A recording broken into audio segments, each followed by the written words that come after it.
ইতিমধ্যে কিন্তু যারা আসামি, যারা চোখ উপড়ে ফেলেছে, যারা চোখে আঘাত করেছে রড দিয়ে, তাদেরকে কিন্তু পালিয়ে যাওয়ার সহায়তা করা হচ্ছে। কারণ তারা নিজেরাও মামলা করে নাই, আমাদেরকেও মামলা করতে দেরি করাচ্ছে। তো আমাদেরকে প্রথমে মৌলভীবাজার তারা বাধা দিয়েছে, তারপরে কয়েক দফায় বালুর ট্রাক, ট্রাক্টর ইত্যাদি দিয়ে বাধা দিয়েছে, এবং আমরা এখানে এসে পুলিশ সর্বশেষ আটকিয়ে রেখেছে এবং তার পিছে ছাত্রদলের শত শত সন্ত্রাসীরা আছে।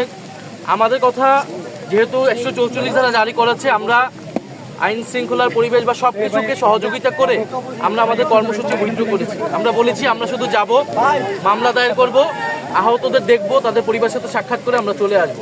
প্রয়োজনে আমরা যতজন বলবেন আমরা ততজন নিয়েই যাব। আপনারা আমাদেরকে সহযোগিতা করুন। আমরা এখানে কোনো ধরনের পরিবেশ অশান্তি চাই না, আমরা চাই আপনারা লফুলি কাজ করুন। কিন্তু তারা আজকে এইখানে কিন্তু 144 ধারা নাই, তারা এইখানে আমাদেরকে ব্যারিকেড দিয়েছে এবং আমাদেরকে সেখানে যেতেও দিবে না।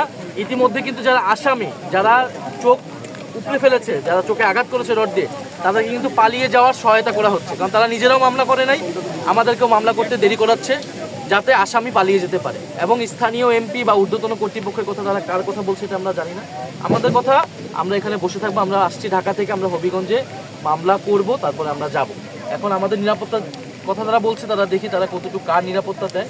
কিন্তু আমরা হবিগঞ্জবাসীর সাধারণ মানুষ, এনসিপি, ছাত্রশক্তি সহ জুলাই যোদ্ধা যারা আছে, তাদের নিরাপত্তা, তাদের আইনি অধিকার, রাজনৈতিক অধিকার নিশ্চিত করে আমরা এখান থেকে যাব।